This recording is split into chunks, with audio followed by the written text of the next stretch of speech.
And what Jobs did was he sort of designed an activated sludge treatment plant.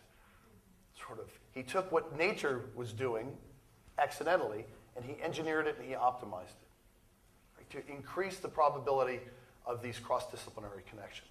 And it resulted in Pixar. Okay. I want to finish up on innovation with Drucker again. Drucker says that if innovation doesn't aim at leadership from the beginning, so if you don't step up to the plate and swing like you want to hit a home run, so that's an American metaphorical analogy or something like that. If you don't really go for it, you're probably not going to make it. We call these things BHAGs sometimes, big, hairy, audacious goals. If you have a vision, have a big one. Dream big. You can settle for less when you create your goals and your strategy and your tactics, but you need to start with a big vision. Also, innovation is both conceptual as well as perceptual, and Dr. Miller talked about this yesterday. And Drucker says that would-be innovators need to also go out and look and ask, communicate, and importantly, listen. It's very difficult to be an innovator if you lock yourself in a room and play World at War or something like that. Okay, and finally, this is from this is sort of a meld of Drucker and Jim Collins. To be effective in innovation, has to be simple and it has to be focused. Collins, in his books Built to Last and Good to Great, talks about this concept of the fox and the hedgehog that was written about first by Eurycles in the 3rd century BC, I think, saying that the fox knows many things. He moves across the countryside and he sniffs here, he sniffs there. He knows a little bit about a lot, whereas the hedgehog knows a lot about a little. And that Collins, when studying innovators and studying these great enterprises, found that these people weren't foxes necessarily. They really knew their business. They really knew their business.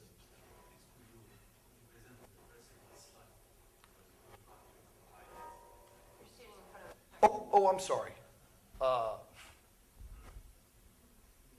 Thank you for letting me know that. And I want to just finish up with this.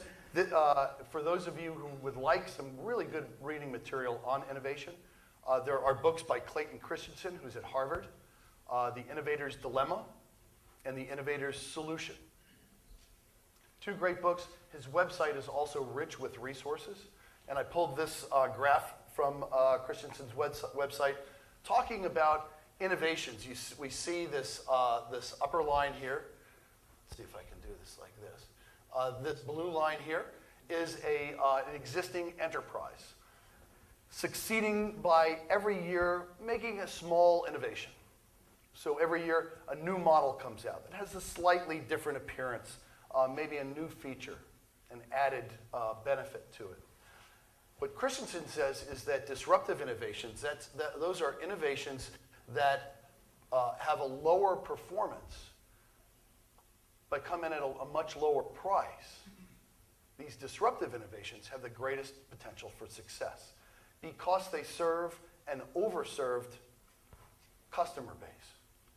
So if you are purchasing a car, for example, and when you go in to purchase your car, you must buy leather seats, you must buy a power sunroof, you must buy heated seats, you must buy air conditioning, you must buy the largest engine, and the cost of the car is $60,000 US. And you can't get the car without air conditioning. You can't get the car without heated seats. Right? That's the model available to you. Now, if I start a car company and I say, I will offer you a car without air conditioning, without heated seats, without this big engine, and instead of $50,000, I'll offer it to you for $5,000. Wow, you've opened up a big market, right? Because there are a lot of people that either couldn't buy a car or were buying a car but were overserved by it. And we see the first model of this occurring with Volkswagen, and followed up by the Japanese automobiles, Datsun and Toyota, and now the Korean automakers Hyundai and Kia have entered the market. So we see this all the time. Disruptive innovations coming in from the bottom and serving an overserved population. And finally, innovation is really less about a genius and more about hard work. Thomas Edison said that genius is 1% inspiration and 99% perspiration. Right? So even genius is hard work. And then Drucker says that innovation is really not so much about genius. And genius is 99% perspiration. So it's innovation is really about 99.9% perspiration and 0.01% inspiration.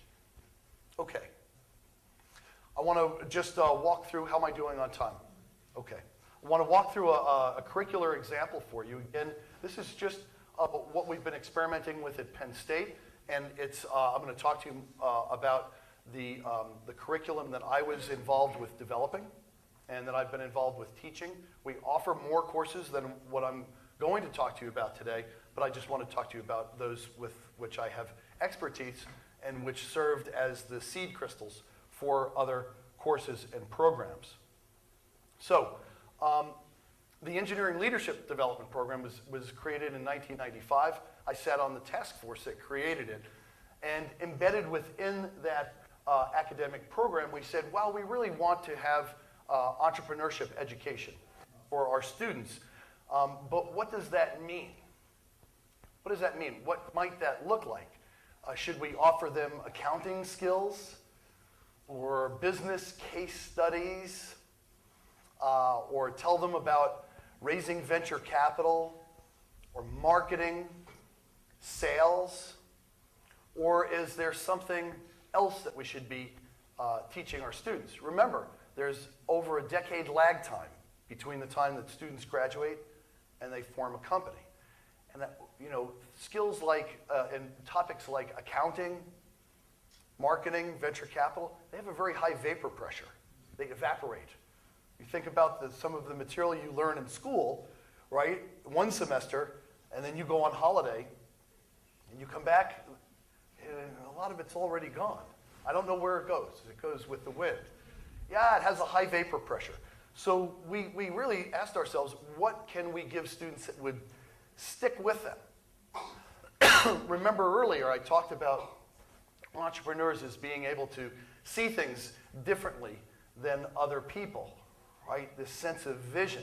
Instead of seeing problems, entrepreneurs see opportunities. Exactly. And Dries, yesterday, is Professor Dries here?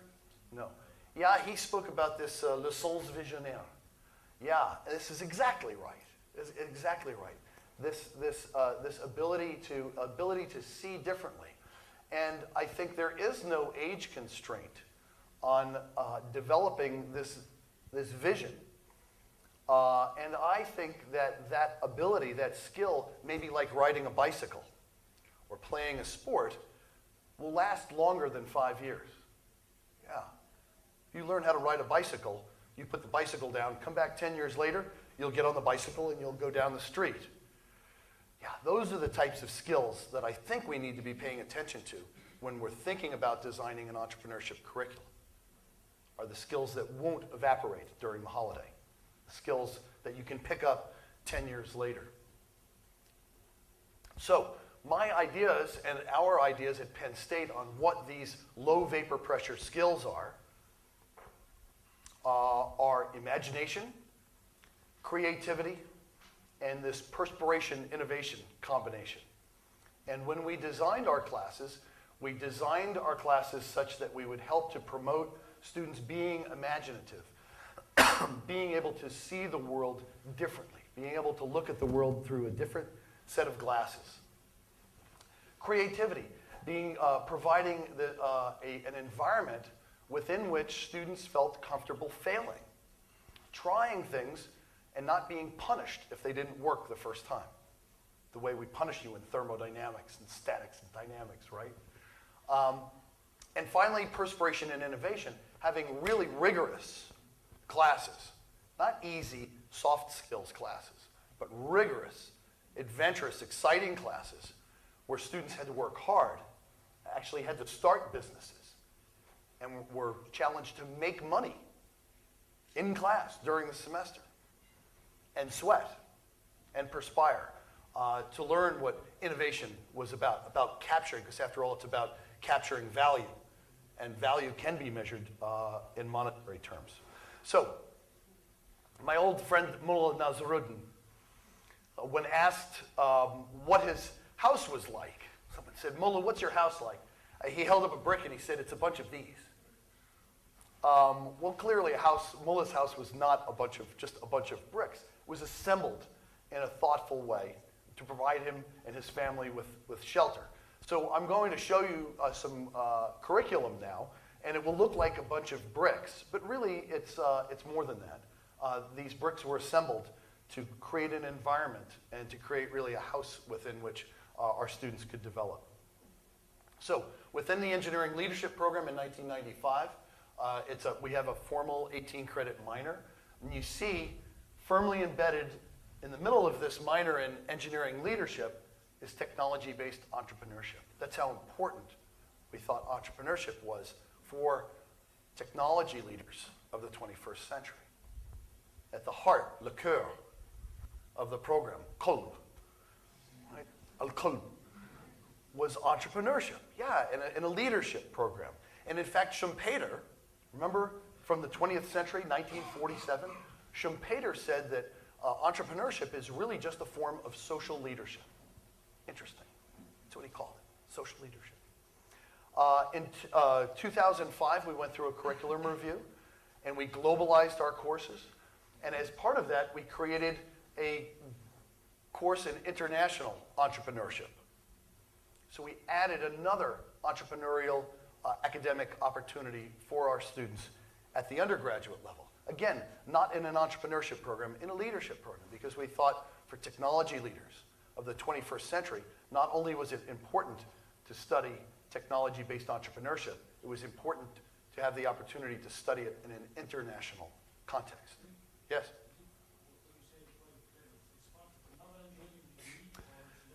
Students get another piece of paper. So it's an 18-credit program. They do it, the courses are in addition to their normal coursework. Some of the courses will count as electives within mechanical engineering, chemical engineering, and the students come out with 2 pieces of paper. It's a formal program. So these 2 courses, technology-based entrepreneurship, and then our international entrepreneurship class, has served as seed crystals for 2 more programs within the College of Engineering. In 2003, that course in technology-based entrepreneurship gave birth to an engineering entrepreneurship minor, where again, it's a formal program where students can complete 18 credits of study in just entrepreneurship classes. Among them, business basics, entrepreneurial leadership, a capstone, etc. And we've recently launched a program in humanitarian engineering and social entrepreneurship. The director of that program walked into my office in 2006. He said, "I want to do exactly what you're doing in your international entrepreneurship class, but I want to create a program." I said, "Here are my syllabuses." Mabruk. Good luck also. So you see sometimes these seeds we sow grow into larger things. Our technology-based entrepreneurship class is very much a hands-on class. Students are engaged in activities. There are things that have names like chef creations. Students are tasked as homework to prepare a food that has never been prepared before in the history of the planet. And bring it in, and everyone shares in it and eats it. This is about innovation, right? Being creative, but then capturing value. You can create a food that no one has ever created before, but it could taste terrible, right?